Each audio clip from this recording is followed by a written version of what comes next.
WhatsApp గుమ్మడి నరసయ్య గారు ఒక్కసారి MLA అయితేనే అతని జీవన విధానం మారిపోతుంది.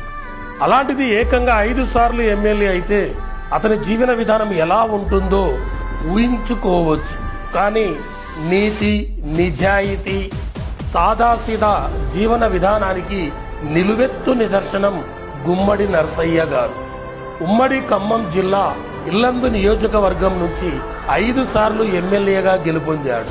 ఎమ్మెల్యేగా కోట్లాది రూపాయలు సంపాదించుకునే అవకాశం ఉన్నా ప్రజా సంక్షేమమే ధ్యేయంగా ఒక్క రూపాయి కూడా అవినీతికి పాల్పడకుండా నేటికి సైకిల్ పైనే తిరుగుతూ పొలం పనులు చేసుకుంటూ పలువురికి ఆదర్శంగా నిలుస్తున్నారు. ఇతని పార్టీ CPML-ND అనగా communist party of India, Marxist Leninist new democracy party.